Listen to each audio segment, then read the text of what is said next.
أيها الذين آمنوا كتب عليكم الصيام كما كتب على الذين من قبلكم لعلكم تتقون وقال الله تبارك وتعالى في مقام آخر والذين آمنوا أشد حبا لله وقال الله تبارك وتعالى في مقام آخر فإن الله يحب المتقين وقال النبي صلى الله عليه وسلم من صام رمضان إيمانا واحتسابا غفر له ما تقدم من ذنبه وقال النبي صلى الله عليه وسلم من لم يدع قول الزور والعمل به فليس لله حاجة أن يدع طعامه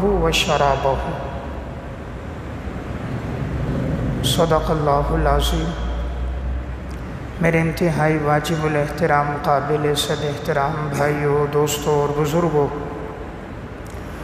رمضان المبارک کا بابرکت اور باسعادت مہینہ چل رہا ہے اور بڑی تیزی کے ساتھ یہ ایام گزر رہے ہیں۔ ایک وقت تھا کہ ہم کہہ رہے تھے رمضان کی آمد قریب ہے، اور اب الحمدللہ رمضان کا ایک عشرہ بھی مکمل گزر چکا ہے اور دوسرا عشرہ بھی تقریباً نصف کے قریب ہونے والا ہے۔ تو انسان بڑی تیز رفتاری کے ساتھ اپنی زندگی کے سفر کو طے کر رہا ہے۔ ہر مسلمان کی زندگی کا مقصد یہ ہے کہ اسے اللہ رب العزت کی رضا اور خوشنودی حاصل ہو جائے۔ رمضان کا مقصد بھی یہ ہے کہ انسان گناہوں سے بچ جائے، وہ اللہ کا محبوب بندہ بن جائے کہ رب العالمین اس سے محبت کریں۔ تو اب ایسی کون سی صفات اور اعمال ہیں کہ جن کو ہم اختیار کریں تو ہم اللہ رب العزت کے محبوب بندے بن جائیں گے اور رب تعالیٰ اس بندے سے محبت فرمائیں گے۔ ایک مسلمان کے لیے اس سے بڑی خوش نصیبی کوئی نہیں ہوتی کہ دنیا میں اسے اللہ کی محبت نصیب ہو جائے، وہ اللہ کا محبوب اور مقبول بندہ بن جائے۔ ایک مومن کے لیے اس سے بڑی خوش نصیبی اور نیک بختی کوئی نہیں۔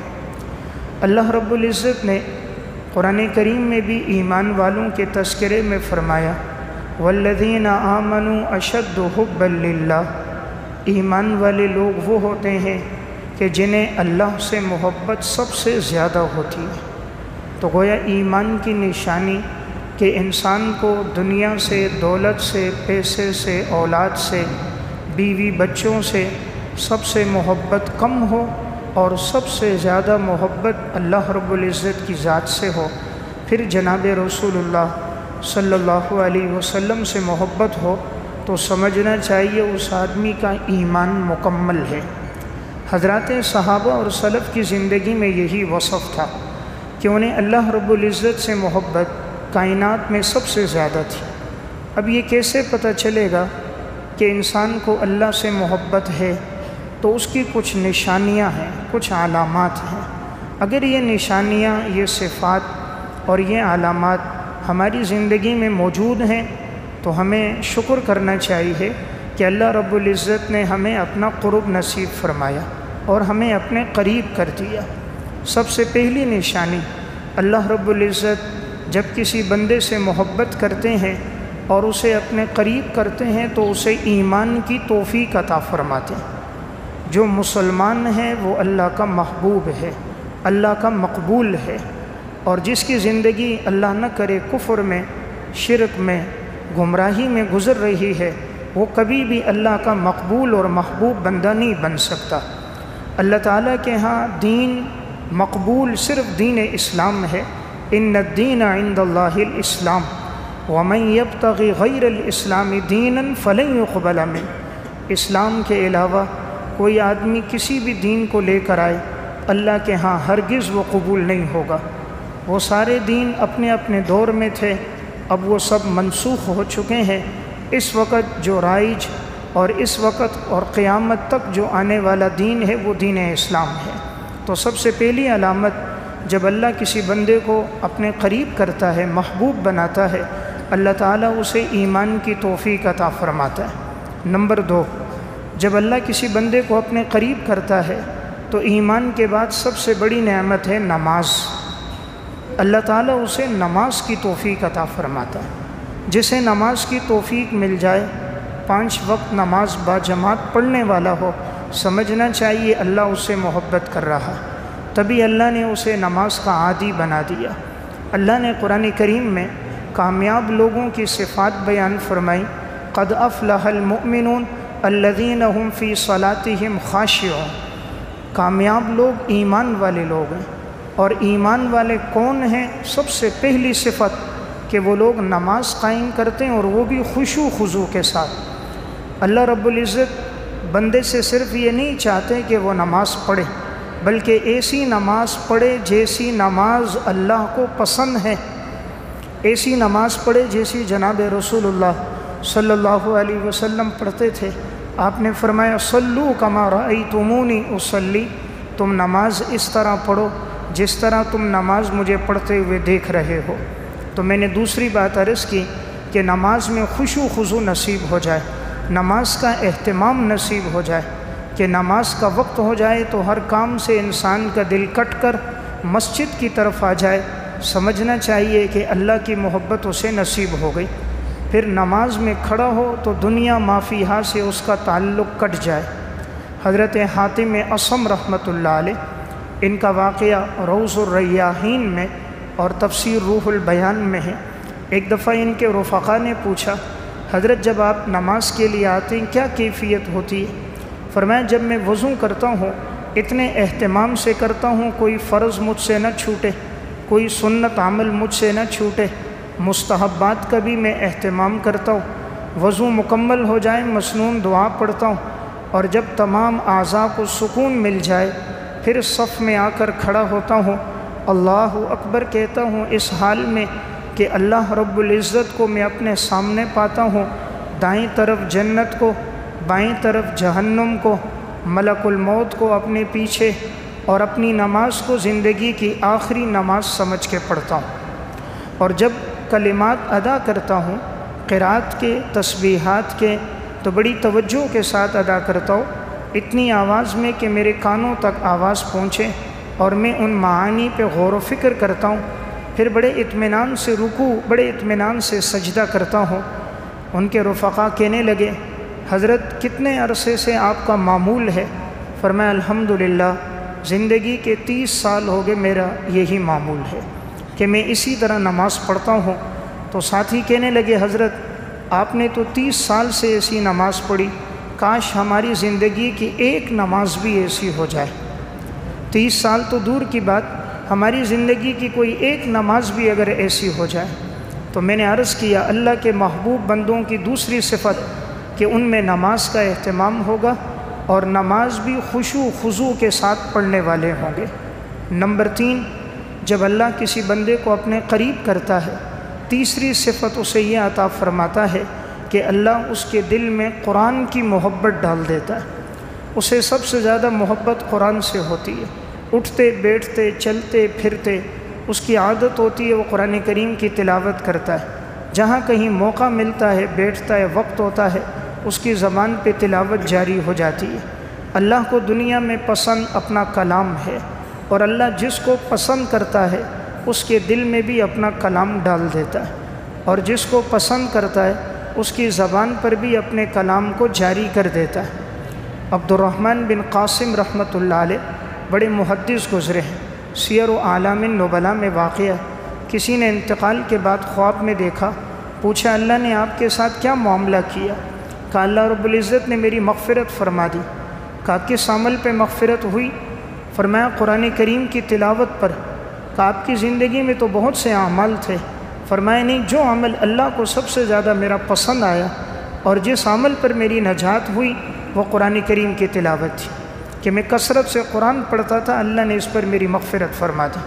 تو میں عرض کر رہا ہوں، تیسری صفت اللہ جب کسی بندے کو محبوب کرتا ہے اس کو تلاوت کی توفیق اللہ زیادہ سے زیادہ دیتا ہے کہ وہ قرآن کثرت سے پڑھتا ہے۔ اس لیے سلف کی زندگیوں میں ایک بات آپ کو نظر آئے گی کہ وہ لوگ جب موقع ملتا قرآن کریم کی تلاوت شروع کر دیتے، چلتے پھرتے اٹھتے بیٹھتے بھی پڑھتے۔ بلکہ ایسے لوگ بھی گزرے وہ اللہ سے یہ دعا کرتے تھے کہ یا اللہ اگر کسی کو قبر میں قرآن پڑھنے کی اجازت ہو تو یا اللہ تو مجھے اجازت عطا فرما دے۔ تاریخ بغداد میں واقعہ ہے، امام ابو بکر بن مجاہد مقری رحمۃ اللہ علیہ بڑے اللہ والے بزرگ اور محدث گزرے ہیں۔ اللہ رب العزت سے دعا کرتے تھے یا اللہ اگر کسی کو قبر میں قرآن کی تلاوت کی اجازت ہو مجھے بھی عطا فرما۔ انتقال کے بعد کسی نے خواب دیکھا، پوچھا اللہ نے کیا معاملہ کیا؟ فرمایا اللہ رب العزت نے مغفرت فرما دی۔ فرمایا آپ ایک دعا کیا کرتے تھے، وہ دعا قبول ہوئی نہیں ہوئی؟ فرمایا وہ بھی قبول ہو گئی، اللہ نے مجھے قبر میں بھی قرآن کی تلاوت کی اجازت دے دی۔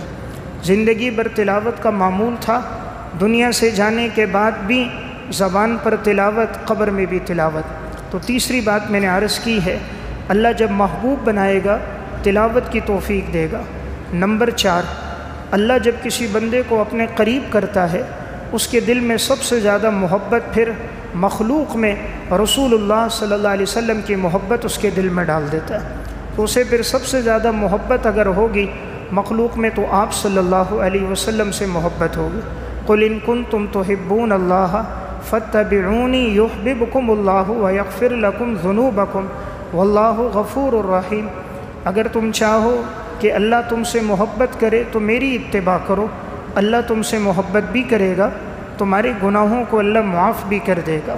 تو چوتھی بات میں نے عرض کی کہ اسے محبت سب سے زیادہ رسول اللہ صلی اللہ علیہ وسلم سے ہوگی۔ پھر انسان یہ چاہے گا چلتے پھرتے اٹھتے بیٹھتے مسنون اعمال کو اپنی زندگی میں لے کر آئے، تو پھر 5ویں نشانی ہوگی اس کی زندگی میں مسنون اعمال زیادہ ہوں گے۔ ہر وقت کوشش ہوگی سنت عمل پر میں عمل کروں۔ جب محبوب سے محبت ہوتی ہے پھر ان کی سنتوں سے بھی محبت شروع ہو جاتی ہے۔ پھر انسان کی کوشش ہوگی حضور سے جو سنتیں ثابت ہیں، جو مسنون دعائیں ثابت ہیں، آپ کا جو طریقہ اور اسوہ حسنہ ہے آپ کی زندگی گزارنے کا، چلنے پھرنے اٹھنے بیٹھنے گفتار و رفتار کا، وہ ہماری زندگی میں آ جائے۔ تو پھر 5ویں چیز مسنون اعمال، مسنون دعائیں، یہ انسان کی زندگی کا حصہ بن جائیں۔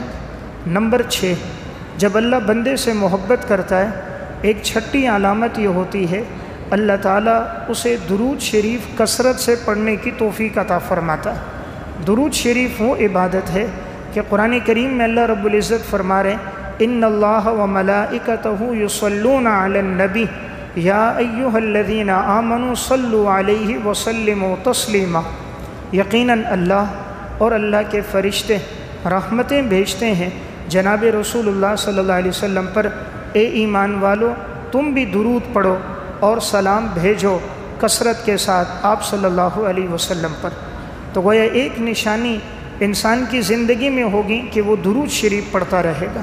اس لیے جب بھی موقع ملے انسان تلاوت کے ساتھ ساتھ اپنی زندگی کے اوقات میں درود شریف کو لے کر آئے، چلتے پھرتے زندگی میں یومیہ کے معمول میں 100-200 صفحہ 300 دفعہ درود شریف پڑھتا رہے۔ حضرات سلف میں تو بڑا معمول رہا ہے اور اللہ کو ایسے بندے بڑے پسند بھی ہیں۔ علامہ سخاوی رحمۃ اللہ علیہ کی کتاب ہے القول البدیع فی الصلاۃ علی حبیب الشفیع، اس میں انہوں نے ایک واقعہ لکھا، فرمایا کہ ایک شخص تھے حضرت عاصم رحمۃ اللہ علیہ، بڑی کثرت کے ساتھ درود شریف پڑھتے تھے، زندگی بھر معمول تھا درود کثرت سے پڑھتے، بسا اوقات دن میں ہزار دفعہ بھی پڑھتے تھے۔ ایک دفعہ رات سوئے خواب دیکھا، نبی اکرم صلی اللہ علیہ وسلم کی زیارت ہوئی۔ آپ صلی اللہ علیہ وسلم نے فرمایا اپنا وہ منہ مبارک میرے قریب کرو جس سے تم میرے اوپر درود پڑھتے ہو۔ کہتے میں نے قریب کیا تو آپ صلی اللہ علیہ وسلم نے میرے ہونٹوں کا بوسہ لیا۔ جب صبح ان کی آنکھ کھلی تو اللہ رب العزت نے ان کے منہ سے ہونٹوں سے مشک اور عنبر کی خوشبو جاری کر دی۔ اب یہ جہاں بھی جاتے تھے ان کے منہ سے خوشبو آ رہی ہوتی تھی، بات کرتے تھے تو منہ سے خوشبو، کوئی ملاقات کرتا تو خوشبو محسوس ہوتی۔ تو زندگی گزری درود شریف میں، تو اللہ رب العزت نے یہ بہترین بدلہ انہیں عطا فرمایا۔ اس لیے میں نے ایک گزارش عرض کی، اللہ رب العزت کے محبوب بندوں کی ایک صفت ان کی زندگی میں کثرت سے درود شریف ہوتا ہے، ایک صفت ان کی زندگیوں میں استغنا ہوتا ہے۔ استغنا کا معنی وہ مخلوق سے کٹ کر صرف اللہ سے تعلق مضبوط ہوتا ہے، وہ اپنی ہر ضرورت کو اللہ سے مانگتے ہیں، غیر اللہ کے سامنے کبھی ہاتھ نہیں پھیلاتے۔ جب بھی کوئی پریشانی، کوئی حاجت، صرف اللہ سے مانگنا ہوتا ہے۔ آپ صلی اللہ علیہ وسلم نے حضرت ابو بکر صدیق رضی اللہ تعالیٰ عنہ کو فرمایا تھا، لا تسأل الناس شیئا، لوگوں سے کبھی کوئی چیز مت مانگا کرو۔ اس لیے حضرت صدیق اکبر کے ہاتھ سے اگر کوڑا بھی گر جاتا، سواری پہ سوار ہوتے تو نیچے اترتے، کوڑا اٹھا لیتے، پھر سواری پہ سوار ہوتے۔ کوئی کہتے آپ ہمیں بتا دیتے، ہم آپ کو کوڑا اٹھا کر دے دیتے۔ فرمایا حضور نے فرمایا تھا کسی سے سوال نہ کرو، اس دن کے بعد سے میرا معمول ہے کہ میں اب کسی سے کوئی سوال نہیں کرتا۔ اس لیے میں نے ایک بات عرض کی، اللہ کے نیک اور محبوب بندوں کی ایک صفت ان کی زندگیوں میں استغنا ہوتا ہے، وہ مخلوق سے نہیں مانگتے، جو حاجت، جو ضرورت پیش آئے ان کا رجوع اللہ ہوتا ہے، اور اللہ رب العزت ان کی پھر مدد بھی فرماتا ہے۔ امام احمد بن حنبل کی کتاب الزہد، اس میں انہوں نے واقعہ لکھا، حضرت صفوان بن محرز رحمۃ اللہ علیہ بڑے اللہ والے بزرگ گزرے، ان کے بھتیجے کو عبید اللہ بن زیاد نے قید کر دیا، جیل میں ڈال دیا، ایک عرصہ ہوا ان کی رہائی نہیں ہوئی۔ ان کے گھر والوں نے حضرت صفوان سے کہا، ہم نے تو ہر قسم کے تعلقات آزما لیے، بڑی کوشش کر دی لیکن رہائی نہیں ہوئی، آپ بتائیں کہ کس طرح اس کی رہائی ہوگی؟ حضرت صفوان نے فرمایا انشاءاللہ امید ہے کہ اللہ ان کے رہائی کے غیبی اسباب پیدا فرما دے گا۔ حضرت صفوان بن محرز رات اٹھے، تہجد کی نماز میں 2 رکعت نماز پڑھی، اللہ کے سامنے بڑے گڑ گڑائے اور روئے۔ نماز ختم ہوئی، ہاتھ اٹھا کے اللہ سے دعا کی کہ اللہ میرا بھتیجا عبید اللہ بن زیاد کی قید میں ہے اور ایک عرصے سے ہے، اب تک رہا نہیں ہوا، اور مجھے حیا آتی ہے میں کسی مخلوق سے سوال کروں، کسی مخلوق کے پاس جاؤں اور ان سے کہوں کہ ان کو رہا کرے۔ مولا کریم میں تجھ سے سوال کرتا ہوں، ہر چیز پر قادر تو ہے، دلوں کو پلٹنا تیرے اختیار میں ہے، بند دروازوں کو کھول دینا تیرے اختیار میں ہے، مشکل حالات میں راستہ بنا دینا تیرے اختیار میں ہے، یا اللہ تو اسے رہائی عطا فرما۔ ادھر صفوان کے ہاتھ اٹھے، اللہ سے دعا ہو رہی ہے، عبید اللہ بن زیاد سویا ہوا تھا، خواب میں ایک دم بیدار ہو گیا، ایک دم ڈر گیا، خواب دیکھا اور کوئی کہہ رہا تھا کہ اٹھو صفوان کے بھتیجے کو رہا کرو، اس لیے کہ وہ بے گناہ تم نے اس کو قید میں ڈالا ہوا ہے۔ تو خواب کی ایسی وحشت اس پر تھی، ایک دم جب اٹھا اسی ٹائم اپنے خادم کو جگایا، کہا مجھے جیل لے کر جاؤ۔ جیل میں پہنچا تو سب لوگ سوئے ہوئے تھے، قیدی بھی سوئے ہوئے، صفوان کا بھتیجا بھی سویا ہوا۔ عبید اللہ چراغ لے کر گیا، تلاش کرتا رہا صفوان کا بھتیجا کون ہے، پتہ چلا فلاں ہے، اس کو جگایا، کہا بھئی اٹھو، نام پوچھا تم صفوان کے بھتیجے ہو؟ کہا جی ہوں۔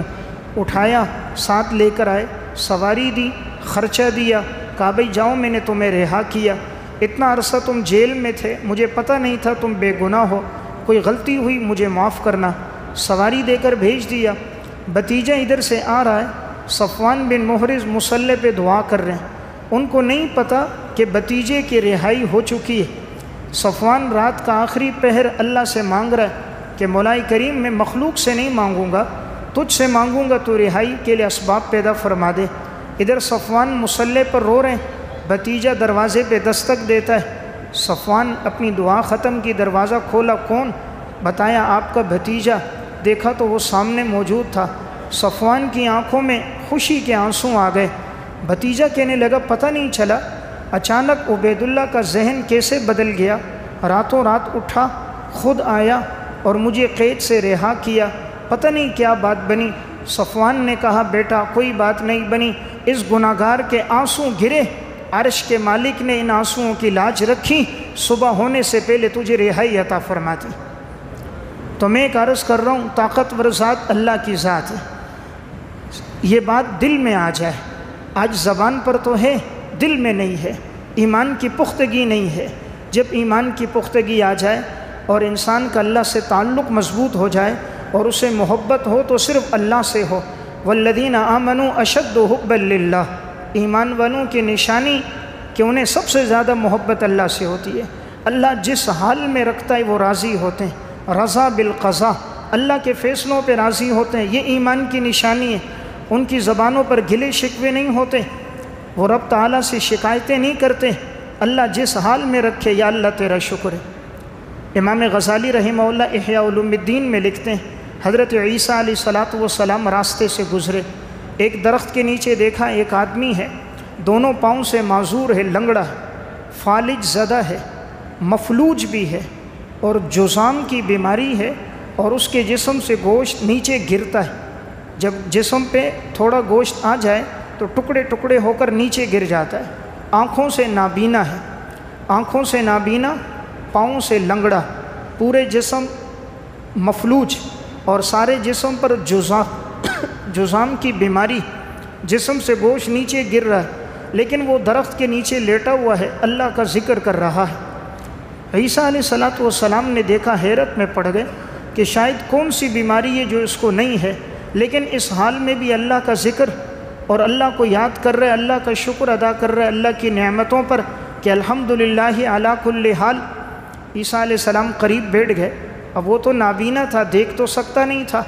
عیسیٰ علیہ السلام نے فرمایا، اپنا تعارف نہیں کرایا، پہلے کہا کہ بھئی تو اللہ کی نعمتوں کا شکر ادا کر رہا ہے، تیرے پر کون سی نعمتیں؟ آنکھوں کی بینائی تیری نہیں، پاؤں سے تو نہیں چل سکتا، جسم سے تو مفلوج ہے، جذام کی بیماری تجھے لگی ہوئی ہے، لنگڑا ہے، اپاہج ہے، معذور درخت کے نیچے پڑا ہے، لیکن پھر بھی تو اللہ کا شکر ادا کرتا ہے۔ اس نے کہا، وہ اللہ کے بندے تجھے پتہ نہیں، اللہ نے اپنی محبت میرے دل میں ڈال دی ہے، اللہ نے یہ جو مجھے اپنی محبت نصیب فرمائی، اپنا تعلق نصیب فرمایا، یہ ساری دنیا کی بادشاہتوں سے بڑھ کر ہے، ساری نعمتوں سے بڑھ کر ہے۔ سونے اور چاندی کی نہریں ہوتی، رب کی محبت نہ ہوتی تو کیا فائدہ؟ آنکھوں میں بینائی ہوتی لیکن ان آنکھوں سے قرآن کی تلاوت نہ ہوتی تو کیا فائدہ؟ پاؤں میں چلنے کی صلاحیت ہوتی لیکن مسجد کی طرف نہ چلتے تو کیا فائدہ؟ ہاتھوں میں پکڑنے کی طاقت تو ہوتی لیکن یہ تسبیح کے لیے حرکت نہ کرتے تو کیا فائدہ؟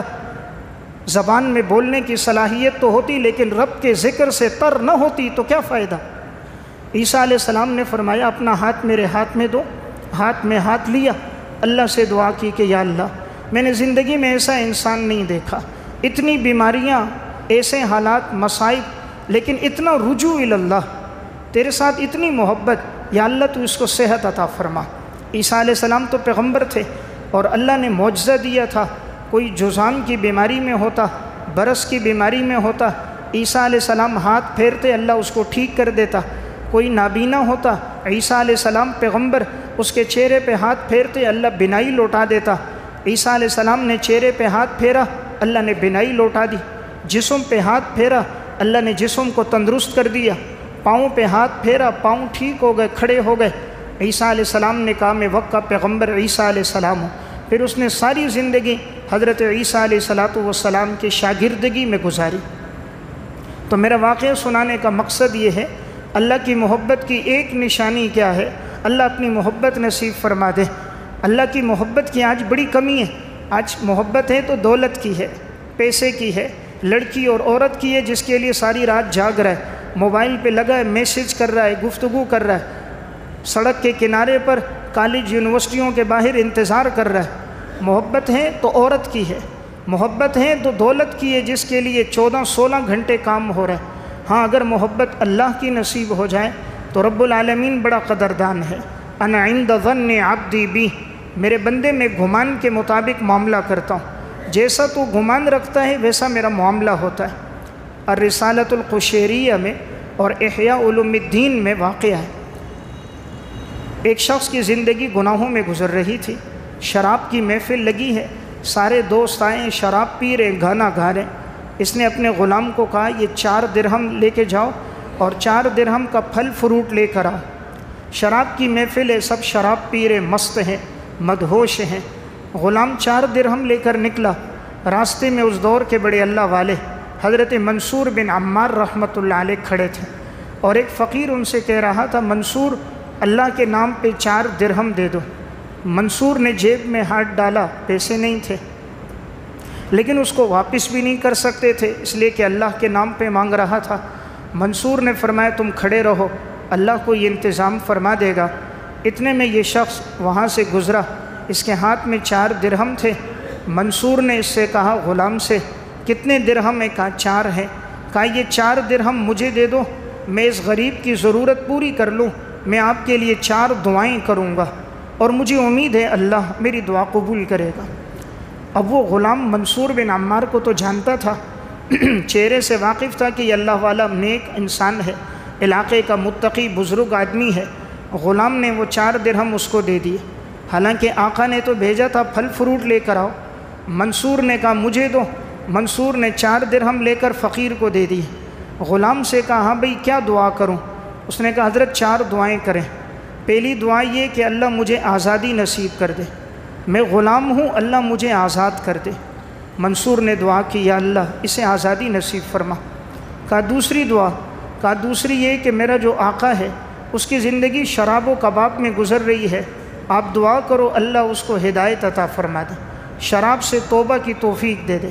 منصور نے دعا کر دی۔ کہا تیسری دعا، کہا آپ دعا کریں اللہ ان دراہم کا بہترین بدلہ مجھے عطا فرما دے، میں نے 4 درہم دیے، اللہ مجھے اس کا بدلہ دے۔ منصور نے دعا کی یا اللہ بہترین بدلہ عطا فرما دے۔ کہا چوتھی دعا، کہا منصور چوتھی دعا یہ ہے اللہ آپ کی بھی مغفرت کرے، میری بھی مغفرت کرے، میرے آقا کی بھی مغفرت کرے، آقا کی مجلس میں جتنے شراب پینے کے لیے جمع ہیں اللہ ان کو ہدایت دے کر ان کی بھی مغفرت کرے۔ منصور نے ہاتھ اٹھا کر یہ چوتھی دعا بھی کر دی۔ اب غلام نے تو پیسے منصور کو دے دیے، منصور نے فقیر کو دے دیے، 4 دعائیں اس کے لیے کر دیں۔ غلام خالی ہاتھ گھر آیا، آقا نے دیکھا ہاتھوں میں پھل فروٹ نہیں، کہا بھئی 4 درہم دیے تھے فروٹ لے کر آؤ، یہ سارے مجلس میں انتظار میں کہاں گئے؟ غلام نے کہا حضرت راستے میں منصور عمار کھڑے تھے، ان کو 4 درہم کی ضرورت تھی، مجھ سے مانگا، میں نے وہ 4 درہم ان کو دے دیے، انہوں نے فقیر کو دے دیے، اور ان سے میں نے کہا میرے لیے 4 دعائیں کرو، تو انہوں نے میرے لیے 4 دعائیں کی ہے۔ دعا کی قبولیت تو ہو چکی تھی، دلوں کو پلٹنا تو میرے رب کے اختیار میں ہے۔ فرمایا اس نے کیا دعا کی ہے؟ کہا پہلی دعا میں نے ان سے یہ کروائی تھی کہ میرا آقا مجھے آزاد کر دے، آقا نے کہا جاؤ، میں نے اللہ کے لیے تمہیں آزاد کر دیا۔ کہا دوسری دعا کیا تھی؟ کہا دوسری دعا یہ تھی کہ اللہ میرے آقا کو توبہ کی توفیق عطا فرما دے۔ فرمایا آپ کو گواہ بناتا ہوں آج کے بعد اللہ کی نافرمانی نہیں کروں گا، آج کے بعد شراب نہیں پیوں گا، گناہ نہیں کروں گا۔ تیسری دعا کیا تھی؟ کہا تیسری تھی اللہ دراہم کا بہترین بدلہ عطا فرما دے۔ آقا اٹھا اندر گیا، 4000 درہم لیے اپنے غلام کو دے دیے۔ فرمایا یہ تو جو تم نے 4 درہم دیے تھے یہ اس کا بدلہ ہے۔ چوتھی دعا کیا تھی؟ کہا چوتھی یہ تھی کہ اللہ آپ کی بھی مغفرت کرے، منصور کی بھی مغفرت کرے، اللہ میری بھی مغفرت کرے، مجلس میں جتنے ہیں اللہ ان کو توبہ کی توفیق دے کر ان کی بھی مغفرت کر دے۔ آقا نے کہا اپنے غلام سے بیٹا یہ میرے اختیار میں نہیں، جو میرے اختیار میں تھا وہ میں نے کر دیا، تمہیں آزاد بھی کیا، 4000 درہم بھی دیے، توبہ بھی کی، چوتھی چیز میرے اختیار میں نہیں ہے۔ رات جب یہ آقا سویا خواب دیکھا، خواب میں کوئی کہہ رہا تھا کہ جب تو نے وہ کام کر دیا جو تیرے اختیار میں ہے تو تیرے رب کو اپنی عزت اور جلال کی قسم تیرے رب نے تیری بھی مغفرت کر دی، منصور کی بھی مغفرت کر دی، غلام کی بھی مغفرت کر دی، مجلس میں جتنے تھے توبہ کی توفیق کر کے اللہ نے ان کی بھی مغفرت کر دی۔ تو میرا واقعہ سنانے کا مقصد رب العالمین بڑا قدردان ہے، وہ شاکر ذات ہے۔ جب کوئی عمل صرف اللہ کی رضا کے لیے ہوتا ہے اور مخلوق کے لیے اس میں ذرہ برابر بھی شائبہ نہیں ہوتا، ریاکاری نہیں ہوتی، صرف اللہ کے لیے عمل ہوتا ہے، رب العالمین بہترین بدلہ عطا فرماتا ہے۔ تو میں عرض کر رہا تھا سلف میں جس کی زندگی دیکھیں گے ان کی زندگیوں میں اللہ کی محبت بہت زیادہ تھی۔ اللہ کی محبت کی نشانی یہ ہے کہ دل مسجد سے لگا ہوتا ہے، اذان کی صدا سنے گا، سارے کام کاج چھوڑ کر مسجد آئے گا، نماز سے تعلق ہوگا، صف میں بیٹھا انتظار میں ہوگا، زبان پہ ذکر الہی جاری ہوگا۔ سمجھنا چاہیے اللہ کی محبت نصیب ہو گئی کہ اللہ نے اپنے گھر کی محبت عطا فرما دی۔ اللہ کو کائنات میں سب سے زیادہ پسند مساجد ہیں، جو اللہ کے گھر ہیں، تو اللہ جب کسی سے محبت کرتا ہے اپنے گھر کی محبت اس کے دل میں ڈال دیتا ہے، پھر اس کو مسجد میں یوں سکون ملتا ہے جیسے مچھلی کو پانی میں سکون ملتا ہے، وہ یوں بے چین ہوتا ہے مسجد سے باہر جس طرح مچھلی کو نکالو پانی سے وہ بے چین ہو جاتی ہے۔ منافق مسجد میں یوں بے چین ہوتا ہے جیسے کہ پرندہ پنجرے میں بے چین ہوتا ہے، جب تک پنجرے کے اندر کبھی ادھر کوشش کرتا ہے کب دروازہ کھلے اور میں اڑ جاؤں۔ اور یہ بات بھی یاد رکھیں، پرندہ تب قید ہوتا ہے جب وہ اللہ کی یاد سے غافل ہو جاتا ہے۔ جب تک پرندہ اللہ کا ذکر کرتا ہے پنجرے میں قید نہیں ہوتا، جب پرندے نے ذکر چھوڑا وہ پنجرے میں قید ہو جاتا ہے۔ انسان پر حالات تب آتے ہیں جب وہ اللہ کی یاد چھوڑ دیتا ہے۔ جب تک کپڑا نیا ہوتا ہے، صاف ہوتا ہے، اللہ کی یاد میں ہوتا ہے، راحت میں ہوتا ہے، اور جب گندا میلا کچیلا ہو گیا پھر مشین میں جاتا ہے، دھلتا ہے، تکلیف میں آتا ہے۔ پتا جب تک درخت کے ساتھ اللہ کے ذکر میں ہوتا ہے ہرا سرسبز ہوتا ہے، اور جب درخت سے کٹ جاتا ہے اللہ کا ذکر چھوڑ دیتا ہے پھر وہ خشک ہو جاتا ہے۔ ٹہنی جب تک درخت کے ساتھ اللہ کے ذکر میں ہوتی ہے سرسبز و شاداب ہوتی ہے، جب اللہ کا ذکر ختم وہ درخت سے ہٹتی ہے پھر وہی چولہے میں جل جاتی ہے۔ پانی جب تک رواں ہوتا ہے اللہ کا ذکر ہوتا ہے، اس میں گندگی گرے، نجاست گرے، پانی ناپاک نہیں ہوتا، لیکن جب رواں پانی ٹھہر جائے نجاست گرے، ناپاک ہو جاتا ہے، اس لیے کہ اس نے اللہ کا ذکر چھوڑ دیا۔ کائنات کی ہر چیز کی بقا اللہ کی یاد کے ساتھ، الا بذکر اللہ تطمئن القلوب، ہم نے ہر چیز کو زندہ رکھا، اپنی یاد کے ساتھ رکھا۔ انسان کائنات بھی کب تک ہوگی؟ جب تک اللہ کہنے والا موجود ہوگا۔ حدیث میں آتا ہے لا تقوم الساعة فی الارض یقال اللہ اللہ، اس وقت تک اللہ قیامت قائم نہیں کرے گا جب تک زمین پر ایک بھی اللہ کہنے والا موجود ہوگا۔ اس وقت تک قیامت نہیں آئے گی جب تک ایک بھی اللہ کہنے والا موجود ہوگا۔ جب کوئی اللہ کہنے والا نہیں ہوگا تو اللہ قیامت کو قائم کرے گا۔ معلوم ہوا کائنات کی بقا بھی اللہ کے ساتھ ہے۔ اس لیے میں ایک بات عرض کر رہا تھا، اللہ کی محبت بہت بڑی نعمت ہے، اس لیے حضرات سلف اللہ سے مانگا کرتے تھے۔ تو یہ بابرکت مہینہ ہے، ہم اللہ سے یہ مانگے یا اللہ اپنی محبت، اپنے حبیب کی محبت، اپنے کلام اللہ کی محبت نصیب فرما، دین کی محبت نصیب فرما۔ اصل چیز یہی ہے، دولت پیسہ یہ عارضی چیزیں، آج آنکھیں بند ہو گئی سب کچھ یہیں رہ جائے گا۔ یہ سب کا ساتھ تب تک ہے جب تک جسم کے اندر جان موجود ہے، یہ روح نکل گئی سارے رشتے ناطے ختم ہو جاتے ہیں۔ جن اولاد کے لیے جمع کیا وہ بھی قریب بیٹھنے کے لیے تیار نہیں ہوتے۔ لاش کو گھر سے باہر نہ رکھو، کہیں ایسا نہ ہو لاش کے ساتھ کوئی چیز ہو جو ہمارے جسم کے ساتھ چپک نہ جائے۔ میت کے کپڑے بھی ایدی سینٹر میں دے دیے جاتے ہیں، کپڑے بھی کسی مستحق یتیم کو دے دیں، بھائی استعمال نہ کرو، ایسا نہ ہو کوئی اثرات ہمارے جسم سے نہ لگ جائیں۔ تو میں ایک بات عرض کر رہا تھا، بابرکت مہینہ چل رہا ہے، اللہ کی محبت کی علامات عرض کر رہا تھا کہ ایک علامت اہم کہ پھر اللہ رب العزت انسان کے دل میں اپنی محبت ڈال کر اس کی زبان پر اپنا ذکر جاری کر کے اس کی ہر دعا کو اللہ پھر قبول کرتا ہے، پھر وہ جو مانگتا ہے اللہ عطا فرما دیتا ہے۔ رب العالمین در در کا محتاج نہیں بناتا، ادھر اس کی ہاتھ اٹھتے ہیں، ادھر اللہ کی طرف سے اس کی قبولیت آ جاتی ہے۔ علامہ عینی رحمۃ اللہ علیہ نے بنایا میں ایک واقعہ لکھا، امام قدوری نے قدوری کتاب لکھی، پوری کتاب مکمل ہو گئی، مسجد حرام پہنچے، بیت اللہ کا طواف کیا، اللہ سے دعا کی کہ یا اللہ ہو سکتا ہے کتاب میں مجھ سے کوئی غلطی ہوئی ہو، کسی مسئلے میں تسامح ہو گیا ہو، کوئی کمی بیشی ہو گئی ہو، یا اللہ مجھے مطلع فرما دے تاکہ کہیں ایسا نہ ہو غلط بات آگے نہ چلی جائے۔ طواف کیا، اللہ سے دعا کی، اس کے بعد کتاب کو کھولا، صفحے پلٹ رہے تھے۔ علامہ عینی البنایہ میں لکھتے ہیں چند جگہوں پر دیکھا تو عبارت مٹی ہوئی تھی، تو وہ سمجھ گئے ان جگہوں پہ مجھ سے تسامح ہوا ہے، غلطی ہوئی ہے، انہوں نے وہ مسائل اپنی کتاب سے الگ کر دیے۔ تو دیکھیں یہاں اللہ سے دعا ہے، ادھر اللہ کی طرف سے فوراً قبولیت سامنے آ گئی۔ تو میں ایک بات یہ عرض کر رہا تھا، حضرات سلف کی زندگیوں میں یہ چیز بڑی اہم تھی کہ جہاں پریشانی تکلیف آئی ان کا رجوع اللہ بڑھا، ادھر اللہ کی طرف سے دعا آ گئی، اللہ کی طرف سے فوراً قبولیت کی صدا آ گئی۔ امام بیہقی رحمۃ اللہ علیہ کی کتاب ہے السنن الکبریٰ، اس میں انہوں نے واقعہ لکھا، حضرت سعد بن ابی وقاص رضی اللہ تعالیٰ عنہ اور حضرت عبداللہ بن جہش رضی اللہ تعالیٰ عنہ، اگلے دن معرکہ ہونا ہے، دونوں صحابی بیٹھے ہیں دعا کر رہے ہیں. ایک نے کہا پہلے میں دعا کروں گا تم آمین کہنا. دوسرے نے کہا پھر میں کہوں گا پھر تم آمین کہنا. سعد بن ابی وقاص نے پہلے دعا کی، یا اللہ کل جب میدان جہاد میں دشمن سے مقابلہ ہو، کسی طاقتور دشمن سے میرا آمنا سامنا کرنا، میں اس سے لڑوں وہ مجھ سے لڑے، وہ میرے اوپر حملہ کرے میں اس پہ کروں، یہاں تک کہ میں اس کو قتل کر دوں، جو مال غنیمت ہے وہ میرے ہاتھ آ جائے اور اللہ ہمیں فتح دے دے. عبداللہ بن جہش نے آمین کہی. پھر عبداللہ بن جہش نے دعا کی کہ یا اللہ کل جب میدان ہو، دشمن سے مقابلہ شروع ہو جائے، وہ مجھ پر حملہ کرے میں اس پر حملہ کروں، جہاد ہوتا رہے، مقابلہ جاری رہے، یہاں تک کہ میں تیرے راستے میں شہید ہو جاؤں، میرے ناک کاٹ دی جائے، میرے کان کاٹ دیے جائیں، میرے اعضاء کاٹ دیے جائیں. کل قیامت کے دن کہ تو کہے عبداللہ تو کیا لے کر آیا، میں کہوں یا اللہ تو نے ایک جان دی تھی اور وہ میں نے تیرے راستے میں قربان کر دی. سعد بن ابی وقاص کہتے ہیں میں نے آمین کہی.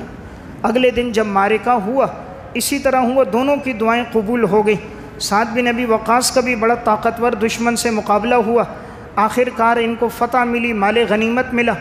اب یہ کہتے میں ڈھونڈ رہا تھا جو میرے ساتھی عبداللہ ہیں ان کا کیا ہوا. میں ان کو ڈھونڈتا رہا، شہیدوں میں دیکھا تو واقعی عبداللہ بن جہش کی دعا بھی قبول ہو گئی. ان کے کان کٹے ہوئے الگ پڑے تھے، ناک الگ پڑی تھی، اعضاء کے ٹکڑے الگ ہوئے تھے، سارے جسم ٹکڑے ٹکڑے تھا. کافروں نے شہید کرنے کے بعد جسم کے اعضاء کاٹ کر مسلح کر دیا تھا. سعد بن ابی وقاص جب ان کی لاش پر آئے تو رونے لگ گئے. فرمایا عبداللہ تم نے تو بہترین دعا کی تھی اور رب نے تمہاری دعا کو قبول فرما دیا. یہ ہے محبت الہی کہ اللہ سے کیسی محبت ہے. کیا دعا فرما رہے ہیں کہ اللہ ایک جان ہے، میں چاہتا ہوں یہ جان تیرے راستے میں چلی جائے، اعضاء کے ٹکڑے ہو جائیں، کل قیامت کے دن میں فخر کر سکوں، ایک جان تھی جو دین کی آبیاری میں نے لگا دی. تو میں ایک بات عرض کر رہا تھا، حضرات سلف کی زندگیوں میں یہی بات تھی. اللہ رب العزت نے ان لوگوں کے دلوں میں محبت ڈال دی تھی، دین کی محبت، آپ صلی اللہ علیہ وسلم کی محبت. آپ صلی اللہ علیہ وسلم کی دنیا سے جانے سے کچھ وقت پہلے کا واقعہ ہے. آپ نے حضرت معاذ بن جبل رضی اللہ تعالیٰ عنہ ان کو یمن کی طرف روانہ کیا کہ معاذ جاؤ یمن میں اور جا کر یمن کے لوگوں کو دین کی بات بتاؤ، ان کو دین سکھاؤ. حضرت معاذ بن جبل جا رہے ہیں، حضور ساتھ ہیں، آپ پیدل ساتھ چل رہے ہیں. حضرت معاذ بن جبل جوان تھے اس وقت، حضور نے ان کو قاضی بنا کر بھیجا تھا. اب یہ رو بھی رہے تھے کہ حضور کا فراق ہے، جدائی ہے، پتہ نہیں دوبارہ مدینہ آنا ہو نہ ہو، ملاقات دوبارہ حضور کی نصیب ہو نہ ہو. حضور جب رخصت کر رہے تھے تو آپ نے فرمایا تھا ممکن ہے معاذ وہ صحابی ہے، صحابہ میں معاذ وہ صحابی ہیں.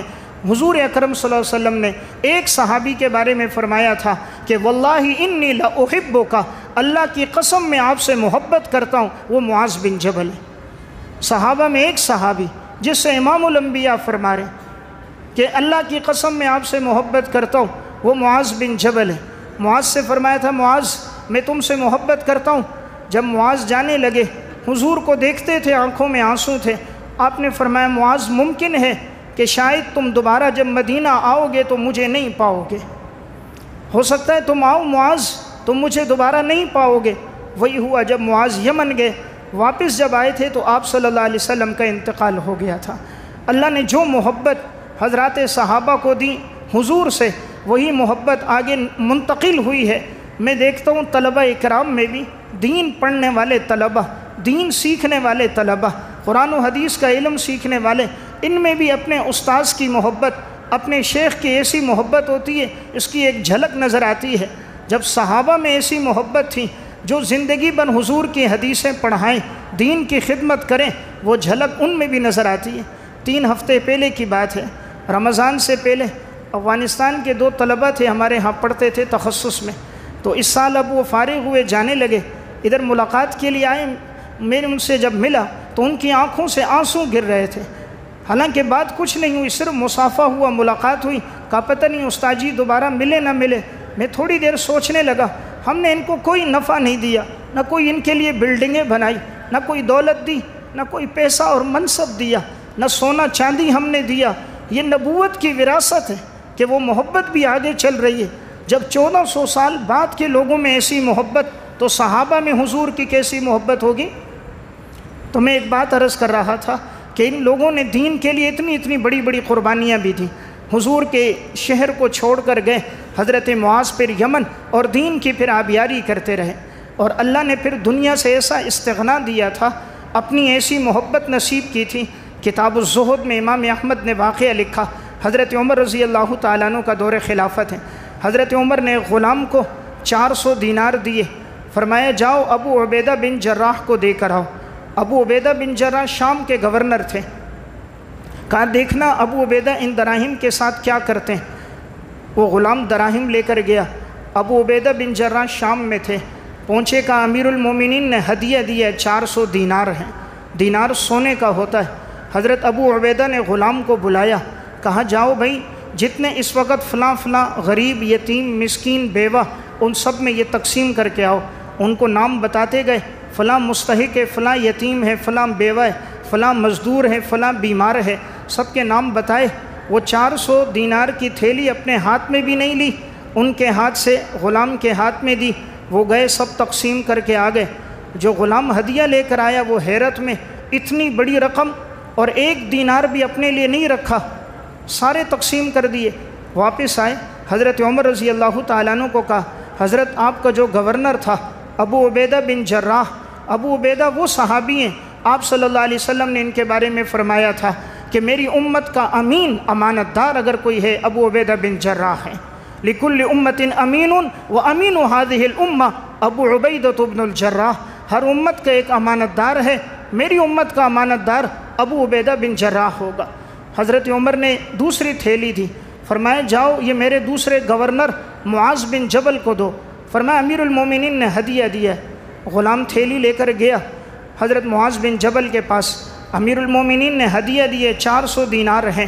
انہوں نے اپنے غلام کو بلایا، اسی طرح کہا فلاں خادم مستحق ہے، فلاں بیوہ ہے، فلاں یتیم ہے، فلاں غریب ہے، ان سب کے درمیان اتنے تقسیم کر دو۔ ان کو بتاتے جا رہے، وہ اپنے پاس نوٹ کرتا جا رہا ہے۔ اتنے میں اندر سے گھر والی کی آواز آئی، فرمایا بھائی ہمارے لیے بھی کچھ چھوڑنا۔ جب تھیلی کے اندر دیکھا گیا تو 3 درہم بچ گئے تھے، فرمایا چلو یہ 3 ہماری گھر والی کو دے دو، باقی سارے کے سارے تقسیم ہو گئے۔ غلام یہ دیکھ رہا تھا، واپس آیا، حضرت عمر سے فرمایا کہ آپ کا جو دوسرا گورنر تھا معاذ بن جبل صرف 3 دینار بیوی کو دیے، وہ بھی انہوں نے مانگا، باقی کچھ اپنے لیے نہیں رکھا۔ حضرت عمر نے فرمایا تھا واقعی یہ لوگ آپس میں بھائی لوگ ہیں، یہ حضور نے جماعت تیار کی تھی، یہ صحابہ کی وہ جماعت تھی کہ جن کے پاس اقتدار بھی تھا، جو وقت کے گورنر بھی تھے، منصب اور دولت بھی تھی، لیکن دل میں صرف اللہ کی محبت تھی۔ 400 دینار 400 اشرفیاں سونے کی، ہاتھ بھی نہیں لگایا۔ جب اللہ اپنی محبت دے دے، کائنات میں سب سے بڑی چیز اللہ کی محبت ہے۔ ساری کائنات تو مخلوق ہے، جس کے دل میں رب آ جائے اسے مخلوق کی حاجت نہیں ہوتی۔ اللہ جس کے ساتھ ہو اس کے ساتھ تو سب ہیں۔ سلطان محمود غزنوی کو ایاز سے بڑی محبت تھی، نوکروں کو بڑا حسد ہو گیا کہ سلطان ایاز سے کیوں محبت کرتا ہے۔ ایک دفعہ سلطان نے محل کے اندر ہیرے جواہرات تقسیم کر دی، سارے زمین پہ بکھیرے، فرمایا جس کو جو چاہیے وہ لے لے، جس نے جو اٹھا لیا وہ اس کا ہوگا، جو ہیرا اٹھائے، سونا اٹھائے، چاندی اٹھائے، درہم اٹھائے، اس کا ہے لے لو۔ جب یہ بات کہیں جو گورنر تھے، وزیر تھے، سب دوڑے، کوئی ہیرا اٹھا رہا ہے، کوئی سونا لے رہا ہے، کوئی درہم اٹھا رہا ہے، کوئی چاندی لے رہا ہے، کوئی سامان اٹھا رہا ہے۔ لیکن ایاز آیا پیچھے سے آ کر سلطان محمود غزنوی کے پیچھے کھڑا ہوا، کندھے پہ ہاتھ رکھ دیا۔ ایاز نے کچھ نہیں اٹھایا، سلطان کے پیچھے آیا، کندھے پہ ہاتھ رکھ دیا۔ سارے نوکروں نے، وزیروں نے سب سونا چاندی اکٹھا کر دیا، محل میں کچھ بھی باقی نہیں ہے۔ تو سب نے اس سے کہا ایاز سے بھائی تو نے کیوں نہیں اٹھایا؟ سلطان ایاز کی طرف دیکھنے لگا، اللہ کے بندے، لوگوں نے سونا لیا، چاندی لی، دراہم لیے، دینار لیے، اور تو ادھر کونے میں کھڑا میرے پیچھے کچھ نہیں اٹھا رہا، تو کیوں نہیں لے رہا؟ ایاز نے آگے سے جواب دیا، آقا مجھے سونا چاندی نہیں چاہیے، مجھے آپ چاہیے۔ آپ جس کے ساتھ ہو اس کے ساتھ سب ہیں، جس کے ساتھ سلطان اس کے ساتھ سونا چاندی دراہم سب، جس کا رب اس کا سب، جس کے ساتھ اللہ اس کے ساتھ سب۔ اللہ اگر کسی کے ساتھ ہو گیا ساری کائنات اس کے ساتھ ہے۔ بس یہ رمضان کا پیغام یہ ہے، دل میں محبت اللہ کی آ جائے، ایک یقین پختہ ہو جائے، کام بنیں گے اللہ کی ذات سے بنیں گے، کام درست ہوں گے اللہ سے درست ہوں گے۔ جب یہ گڑ گڑانا ہوگا، مسجدیں آباد ہوں گی، راتوں کا اٹھنا ہوگا، اللہ کے سامنے رونا ہوگا۔ اللہ نے ابراہیم علیہ السلام کو خلیل اللہ بنایا نا، خلیل اللہ۔ قرآن میں اللہ نے ابراہیم علیہ السلام کی 3 صفات بیان کی، ان ابراہیم لحلیم اواہ منیب۔ ابراہیم بردبار ہے، اللہ کے سامنے آہوزاریاں کرنے والا ہے۔ اللہ فرماتے ہیں ابراہیم میرے سامنے رونے والا ہے، منیب ابراہیم میرے سامنے رجوع کرنے والا ہے۔ اللہ کو ابراہیم علیہ السلام کی کیا صفت پسند ہے؟ رونے والا۔ انبیاء کے اندر آپ کو ایک صفات ملے گی، اللہ کے سامنے بڑا گڑ گڑانا تھا۔ تو اس لیے کوئی حالات ہو، اللہ کے سامنے جتنا رجوع ہو، محبت ہو، اتنا ہی اللہ نوازتا ہے۔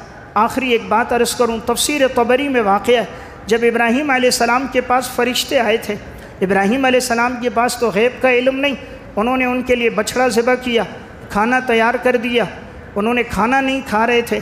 ابراہیم علیہ السلام ابتدا میں حیرت میں تھے، بھئی کیوں نہیں کھا رہے؟ اب انہوں نے بتایا ہم اللہ کی طرف سے فرشتے ہیں، فلاں کام کے لیے آئے ہیں۔ ابراہیم علیہ السلام نے پھر کہا ٹھیک ہے یہ کھانا کھاؤ۔ انہوں نے کہا ہم کھانا تب کھائیں گے جب آپ ہم سے اس کا ہدیہ وصول کرو گے۔ تفسیر طبری میں ہدیہ ہم سے لو پھر ہم کھانا کھائیں گے۔ ابراہیم علیہ السلام نے فرمایا اس کا ہدیہ یہ ہے، جب تم کھانا شروع کرو تو پڑھنا بسم اللہ الرحمن الرحیم، جب کھانا کھا لو تو کہہ دینا الحمدللہ رب العالمین۔ جبریل امین نے فرمایا ابراہیم علیہ السلام سے آج ہمیں پتہ چلا اللہ نے آپ کو جو خلیل اللہ بنایا تو کیوں بنایا؟ اللہ نے جو آپ کو خلیل اللہ بنایا، اپنا دوست بنایا۔ اللہ قرآن میں ابراہیم علیہ السلام کے بارے میں کہہ رہا ہے وَاتَّخَذَ اللَّهُ إِبْرَاهِيمَ خَلِيلًا، ہم نے ابراہیم کو اپنا دوست بنایا۔ تو ابراہیم علیہ السلام کیا فرما رہے؟ کھانا کھاؤ، پورا بچڑا ذبح کر دیا، کوئی ہدیہ نہیں مانگتا، ایک ہدیہ، کھانا شروع کرو میرے رب کا نام لو، کھانا کھا لو میرے رب کی تعریف کرو۔ یہ اللہ کی محبت تھی۔ اللہ نے پھر کیسا نوازا ہے ان کو۔ پھر ابراہیم کی محبت بھی تو سچی، اللہ کے نام پر بیٹے کو ذبح کرنے، اللہ کے نام پر آگ میں چھلانگ لگا رہے، اللہ کے نام پر وقت کے بادشاہ کے سامنے بات کر رہے۔ یہ محبت تب نصیب ہوتی ہے جب تعلق مضبوط ہوتا ہے۔ تو رمضان کا ایک پیغام یہ ہے، اللہ سے اٹھے اور ہم ایک چیز مانگیں، یا اللہ سب سے زیادہ محبت ہمارے دلوں میں اپنی عطا فرما دے۔ انشاءاللہ اگر یہ محبت نصیب ہو گئی، کائنات کی ہر چیز ہماری، جیسے ایاز نے کہا جس کا سلطان اس کا سب، اسی طرح جس کا رب اس کا سب، جس کے ساتھ اللہ ہوگا اللہ اس کی ساری حاجات کو پورا کرے گا۔ اللہ ہم سب کو عمل کی توفیق عطا فرمائے۔ وآخر دعوانا الحمدللہ رب العالمین۔